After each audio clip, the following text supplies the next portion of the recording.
দেশৰ সাম্প্ৰতিক পৰিস্থিতিক লৈ মহানগৰীত নাগৰিক সভা চানমাৰীৰ লক্ষ্মীৰাম বৰুৱা সদনত অনুষ্ঠিত হয় এই সভাখন অসম নাগৰিক সন্মিলনৰ উদ্যোগত অনুষ্ঠিত হয় নাগৰিক সভা সভাত অংশগ্ৰহণ কেইবাগৰাকীও বিশিষ্ট অধিবক্তা আইনজ্ঞ লেখক বুদ্ধিজীৱীৰ দেশৰ জ্যেষ্ঠ অধিবক্তা প্ৰশান্ত ভূষণ লেখক বুদ্ধিজীৱী সৈয়দা হামিদৰো অংশগ্ৰহণ উপস্থিত থাকে কেইবাটাও ৰাজনৈতিক দলৰ নেতা কৰ্মী অনুষ্ঠানত সৈয়দা হামিদৰ বিতৰ্কিত মন্তব্য অসমত মুছলমানক টাৰ্গেট কৰা হৈছে বাংলাদেশী হোৱাটো কোনো অপৰাধ হ'ব নোৱাৰে বাংলাদেশীও মানুহ তেওঁলোকৰো ইয়াত থকাৰ অধিকাৰ আছে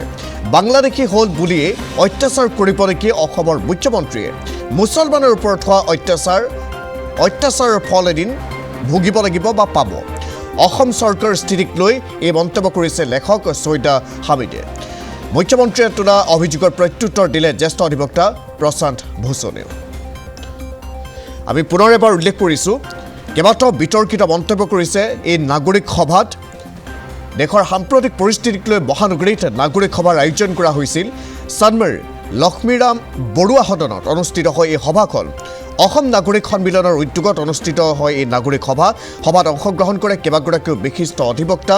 আইনজ্ঞ লেখক বুদ্ধিজীৱীয়ে দেশৰ জ্যেষ্ঠ অধিবক্তা প্ৰশান্ত ভূষণ লেখক বুদ্ধিজীৱী সৈয়দা হামিদৰো অংশগ্ৰহণ এই নাগৰিক সভাত উপস্থিত থাকে কেইবাটাও ৰাজনৈতিক দলৰ নেতা কৰ্মী অনুষ্ঠানত সৈয়দা হামিদৰ বিতৰ্কিত মন্তব্য অসমত মুছলমানক টাৰ্গেট কৰা হৈছে বাংলাদেশী হোৱাটো কোনো অপৰাধ হ'ব নোৱাৰে বাংলাদেশীও মানুহ তেওঁলোকৰো ইয়াত থকাৰ অধিকাৰ আছে বাংলাদেশী হ'ল বুলিয়ে অত্যাচাৰ কৰিব নেকি অসমৰ মুখ্যমন্ত্ৰীয়ে এই প্ৰশ্ন উত্থাপন কৰিছে মুছলমানৰ ওপৰত হোৱা অত্যাচাৰৰ ফল এদিন পাব অসম চৰকাৰৰ স্থিতিক লৈ মন্তব্য কৰিছে লেখক সৈয়দা হামিদে মুখ্যমন্ত্ৰীয়ে তোলা অভিযোগৰ প্ৰত্যুত্তৰ দিলে জ্যেষ্ঠ অধিবক্তা প্ৰশান্ত ভূষণে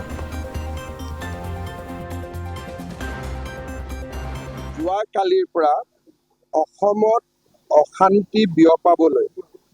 কেইজনমান বিশেষ ব্যক্তিয়ে গোটেই অসমখনত ভ্ৰমণ কৰি আছে আমাৰ হৰ্ষ মণ্ডল আৰু প্ৰশান্ত ভূষণ তেওঁলোকে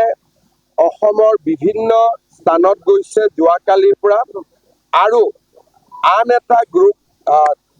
এই ধৰণৰ ব্যক্তিৰে আন এটা গ্ৰুপ জহাৰ চিৰকাৰ আৰু ৱাজেদ হবিবুল্লাহ ফায়াজ শাহিন এই ধৰণৰ ব্যক্তিসকলে যোৱাকালিৰ পৰাও নামনি অসমৰ বিভিন্ন জিলাত ভ্ৰমণ কৰি আছে তেওঁলোকে কেৱল সংখ্যালঘু সম্প্ৰদায়ৰ নেতাসকলক লগ পাইছে জামাতি ইছলামিক লগ পাইছে অসমত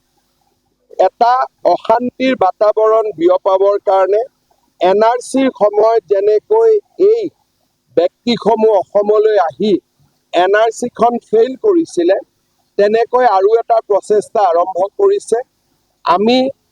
তেওঁলোকৰ মুভমেণ্ট আমি প্ৰত্যক্ষ কৰি আছোঁ আৰু তেওঁলোকে NRCৰ সময়ত যি ধৰণে সফল হ'ল এইবাৰ যাতে সফল হ'ব নোৱাৰে तार बाबे सरकारे काढ़ा दृष्टि रखी जो हालत है आसाम की वो तो समझिए मुसलमानों पे क़यामत टूट रही है और मुसलमान टारगेट हो रहे हैं और हमको मुसलमानों के हम जो दिल्ली में रहते हैं हमारा दिल हमारा जिगर सब इस वक्त यहाँ मुसलमानों का जो हाल हो रहा है और उनको बांग्लादेशी और अच्छा बांग्लादेशी बोलने में क्या गुनाह है अरे भाई बांग्लादेशी भी तो इंसान है अरे दुनिया इतनी बड़ी है बांग्लादेशी भी यहाँ हो सकते हैं किसी का राइट डिप्राइव तो नहीं कर रहे ये कहना कि उसका राइट डिप्राइव कर रहे हैं उसका राइट डिप्राइव कर रहे हैं ये एक बहुत ही it's a very very troublesome and an extremely mischievous and very detrimental to humanity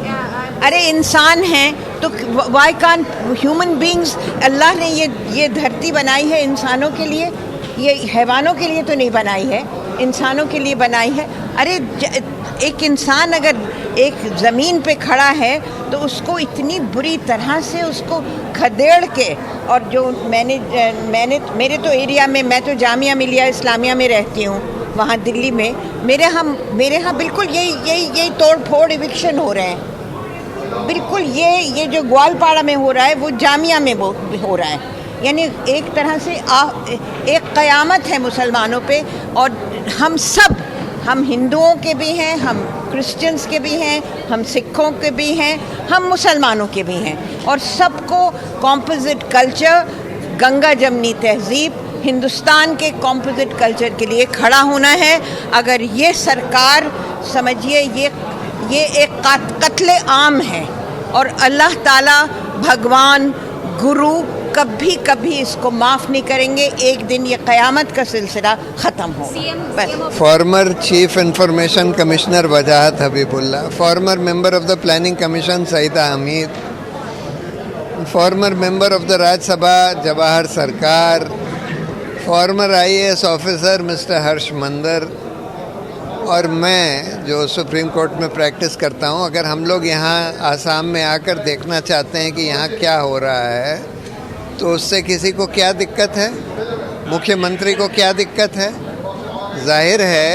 कि बहुत सारी गलत चीज़ें, गैर कानूनी चीज़ें यहाँ हो रही हैं। बिल्कुल गैर कानूनी तरीके से लोगों को बाहर भेजा जा रहा है, बांग्लादेशी कह के।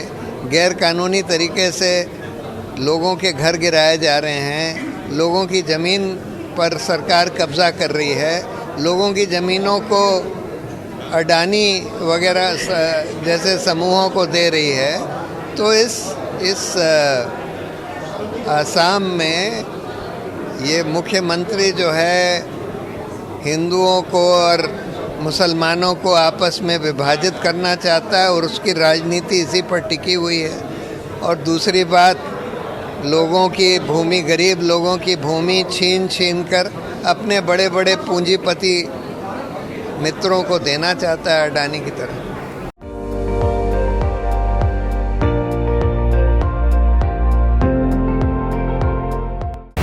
আপুনি চাই আছে ND24 সৰ্বশ্ৰেষ্ঠ নহয় সৰ্বোত্তমৰ দৌৰ।